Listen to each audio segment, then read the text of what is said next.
Hello guys, good afternoon everyone. Welcome to my YouTube channel. This afternoon, we will discuss about the contactor wiring exercise number 8. This is line 1 connected to stop push button normally close, terminal 1. Ang terminal 2 connected sa push button start A. This is a combination of switches. Push button start normally closed. Then if you push this one, we will contact the terminal 3 and 4. Then ang 3 connected sa 13 normally open contact, contactor E. Ang 14 connected sa number 4. Then ang 4 connected cross to the push button B. Start push button B, terminal 1. Then ang 2 connected, this push button start B is a combination of normal close and normally open contact.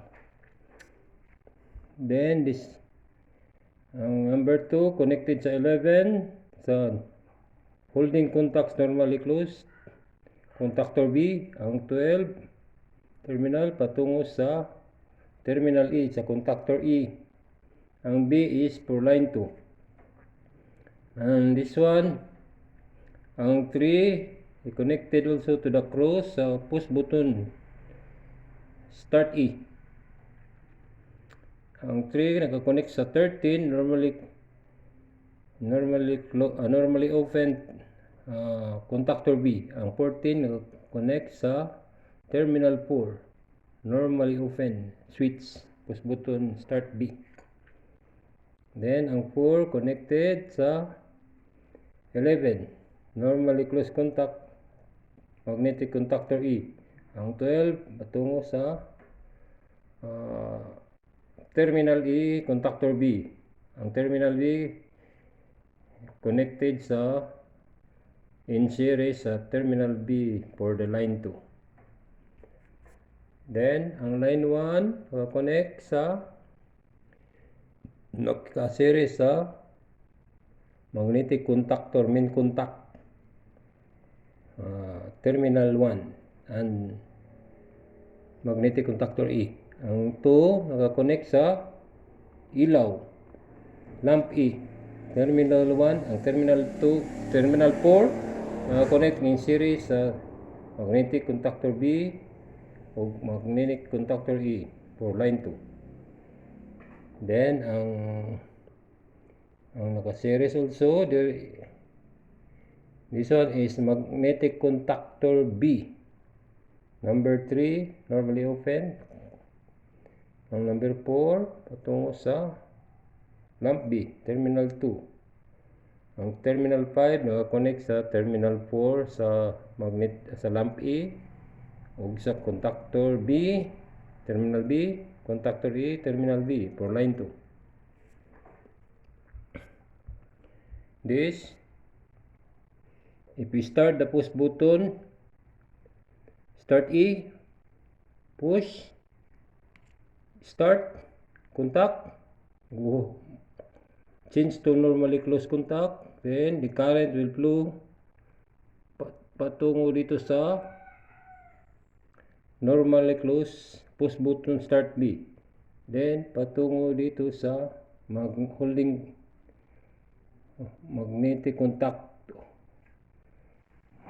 contactor B holding contact normally close 11 and 12, then patungo sa contactor A, then line 2.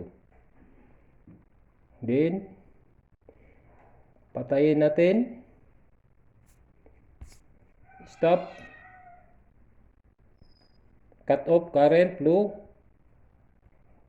Then this one normally open, this one cut off current, This one, normally open, contact.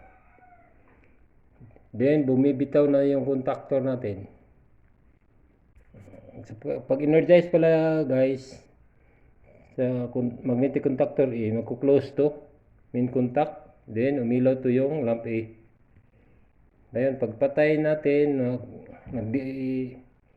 di-energize ang magnetic contactor A, then dito bumibitaw back to normally open, then mamamatay yung ilaw. Then, pupush natin yung push button, start push button switch B, on, contact, mag-hold contact, nagko-close, then dumalo yung current. Dito pala galing ang kurente guys, normally close, stop, normally flow dito, normally close, then umilaw dito, dumaan yung current dito, pag switch, nagko-contact, nag-hold contacts to, nagko-close, then dumalo yung kurente dito, patungo dito, yung A normally close, contact pa rin dahil hindi naka-energize to, they remain as a normally open contact. Then ang B, gumana. Ito, magnetic contactor, normally open, magko-close, kaya gumana na yung magnetic contactor B. Then, ang ito naman, magnetic contactor B, normally open 11, normally close 11 and 12, mag-open to siya guys. Then, energize naman yung magnetic contactor B natin. Dito naman tayo sa contactor B, main contact 3 and 4. Magko-close siya. Then, ito, umiilaw. Then, patayin natin. Off. Cut off ang current. Hindi na dumaloy dito. Hindi. Then, bumibitaw to. Wala nang contact. Then, ito din. Namamatay. Wala nang current na dumaan. Then, ito, yung magnetic contactor B natin, main contact, mag-open back to normal. Then, mamamatay yung ilaw. Then, ito yung power circuit guys. This one is line 1, then line 2, circuit breaker. Then, ito yung magnetic contactor natin A. Then, this is our main contact. Magnetic contactor, main contact 1, 3, 5, 2, 4, 6. Then, naka-jumper siya guys. Naka-jumper. Dahil naka-jumper yung, naka-series yung connection dito sa E and B. Kaya, continue naka-series yung connection natin dito hanggang sa magnetic contactor B. Ang 1, 3, 5. Then, guys, ito, yung 2, ulit sa ilaw. Ito, guys, yung 2 patungo sa ilaw, terminal 1 and terminal 4. Ito yun, guys. Then, line 2 natin, patungo sa line 2. Dahil ito yun, patungo sa line 2. Then, yung magnetic contactor na naman natin, 3 and 4, connected sa ilaw, patungo sa terminal 5, patungo sa line 2 natin. Ito yun guys. Magnetic contactor B, main contact 3 and 4, patungo sa 2, then, ang ilaw niya, ang another terminal sa 5, patungo sa line 2. Ito yun guys, terminal 5 tungo sa line 2. This is a control switch. Ang line 1, nag-connect sa line 1, then stop, start, push button A, combination switch, normally close and normally open. Then naka-hold contact. If on, close to, then energize yung A. Remain close to yung terminal magnetic contactor B. Wala, hindi pa gumana yung magnetic contactor B natin. Then, patayin natin, bumibitaw yung current dito, cut off. Then, ito, mag-open. Back to normal, then, bumibitaw yung contactor. Then, switch na naman natin yung start push button B. On, gumagana dahil nakadalo yung kurente sa line 1 patungong sa normally closed stop, then normally close push button start E, patungo dito, nagko-close, energize yung B, gumana yung B, tapos yung A remain normally close. Dahil hindi na gumana yung magnetic contactor, dito na tayo sa B. Then dito.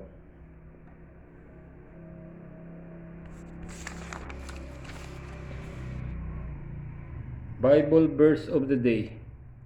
1 Timothy 1:17.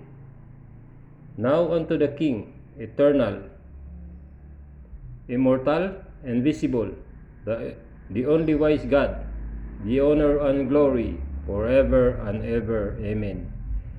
Thank you guys for watching. Please like, share, and subscribe to my YouTube channel.